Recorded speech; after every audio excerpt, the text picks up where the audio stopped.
Halo, ini dengan Buce. Saat ini saya mendapat kehormatan nih ketemu dengan Pak Bambang Susantono. Senang sekali Pak Buce ketemu di sini. Aduh, di Jakarta. Iya, finally kita ketemu. Nah, kita mau tahu nih ceritanya Pak Bambang hubungannya dengan diaspora. Kan saya dengan Bu Lucy sama-sama di Executive Board. Lebih banyak yang tidak tahu bahwa Pak Bambang sebenarnya adalah diaspora. Bisa cerita sedikit Pak? Betul Pak Buce. Jadi saya memang diaspora yang dipanggil pulang. Gitu ya? Gitu ya.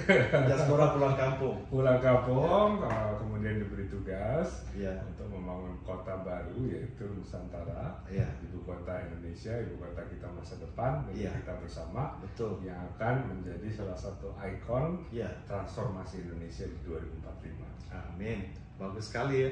Nah, tapi dari mana nih hubungannya, dari mana Pak? Dulu di mana Pak dulu Pak Bambang? Sebelum ini ya saya bekerja di Manila sebagai Wakil Presiden Senior dari Asian Development Bank, Bank Pembangunan Asia. Kebetulan saya orang pertama Indonesia yang menduduki jabatan itu. Oh gitu. Jadi dapat rekor muri ceritanya. Wow, berarti muri ya? Ada rekor muri. Nah kemudian ya itu setelah 6,5 tahun berkarya di sana, pada satu sore di bulan Januari, akhir Januari dipanggil pulang lah gitu ya. Sudah belum, waktu itu sebenarnya belum dipanggil pulang tuh Pak Buce, masih tanya-tanya. Oleh siapa Pak? Salah satu menteri. Salah satu menteri tanya-tanya gimana kalau ini ilmu saya adalah perencanaan kota dan wilayah. Oh, jadi ilmunya Pak Bambang memang di situ. Perencanaan kota dan wilayah. Jadi memang ketika dijajaki oleh salah satu menteri itu klop gitu ya. Walaupun pada waktu itu saya bilang masih banyak calon yang lebih bagus dari saya. Itu akhir Januari. Kemudian Februari juga dihubungi lagi untuk juga menjajaki beberapa hal yang mungkin saya bisa sumbang saran pada waktu itu untuk pembangunan ibu kota baru ini. Itu pun saya belum bilang iya. Masih belum bilang iya. Itu Februari. Bilang yes. Karena menurut saya pada waktu itu banyak juga teman-teman yang qualified gitu yang sudah dicalonkan.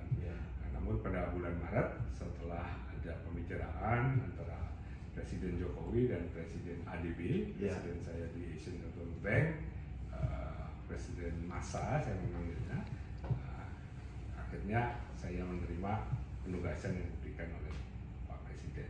Karena ini untuk kepentingan kita bersama. Kepentingan bersama.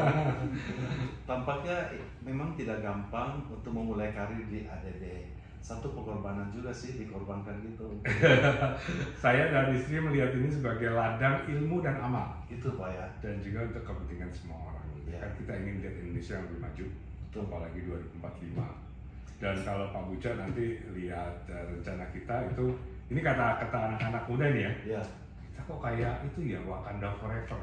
Apa itu? Itu yang film-film yang masa depan yang science fiction kayak di Avatar, karena nanti di 2045 ceritanya kok ada mobil terbang di sana di Nusantara. Ada mobil terbang? Insya Allah. Betul. Karena kami sekarang sudah menandatangani satu nota kesepahaman dengan Hyundai untuk riset bersama untuk namanya Sky Taxi. Jadi Advanced Air Mobility. Saya orang pertama mau coba. Sky Taxi ya? Sky Taxi, jadi kapasitas 4 orang dengan satu pilot, dan kemudian kecepatannya bisa 200 km per jam. Jadi itu nanti akan menghubungkan Nusantara, Balikpapan, dan Samarinda. Jadi begitu. Oh gitu. Kalau tidak salah kita pernah dari diaspora ini interview salah satu dari pengusaha yang menciptakan mobil terbang itu di Myanmar. Myanmar kayaknya. Saya pernah bahas apa namanya? Dia sudah di Myanmar dan dia bikin itu salah satunya punya mobil terbangnya. Terus yang saya dengar yang menarik juga, saya tidak tahu mau klarifikasi nih.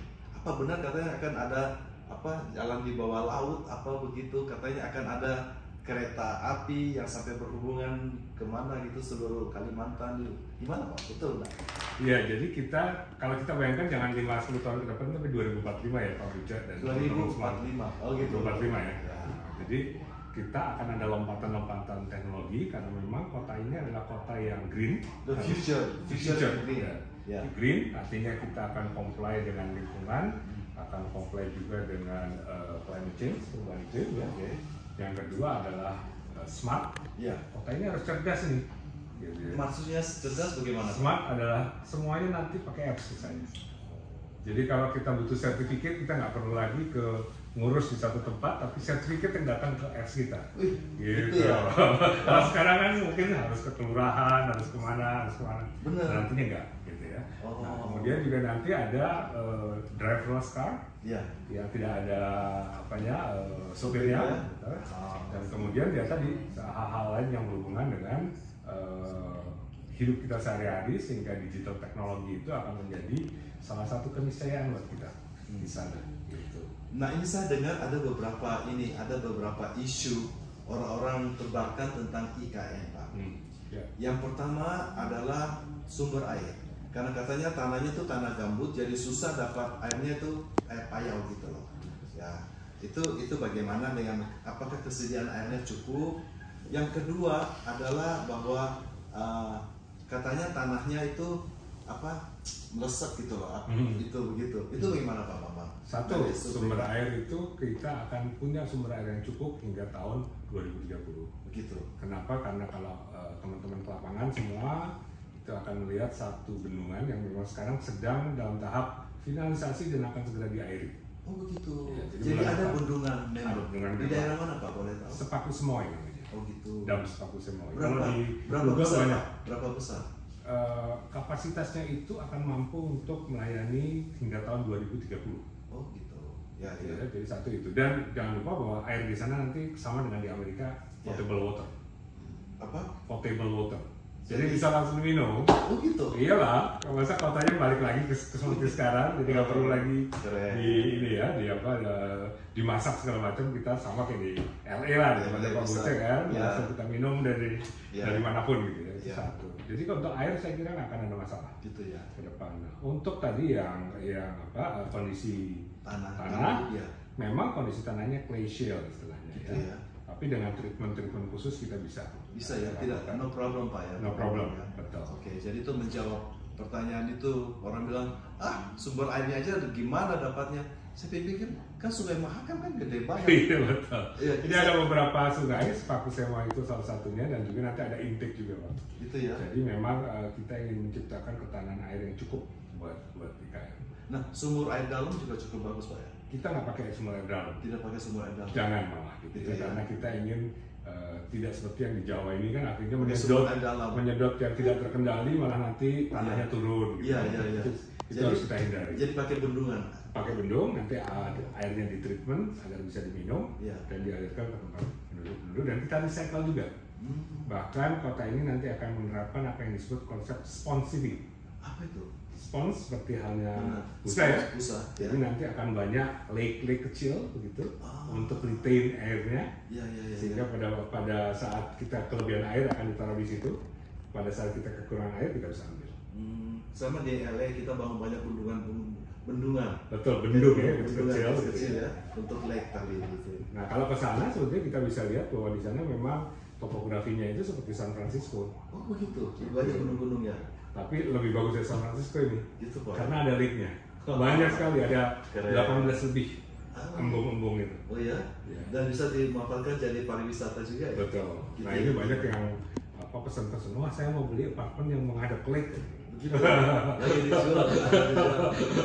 Nah pertanyaannya Pak, apakah ada rencana, ini kan kita kan diaspora nih, cerita tentang diaspora. Terus saya kan warga negara Amerika, ya banyak kita diaspora luar negeri. Kemarin banyak teman-teman di LA pada tanya, Pak Buce, kami ingin mendukung IKN nih, kita bisa beli tanah nggak di situ gitu. Kita ini bilangin dong, apakah ada khusus di IKN ini, karena kita kan mau ini bisa orang-orang dari luar, maksudnya yang pasporan khusus di situ bisa mempunyai tanah di situ.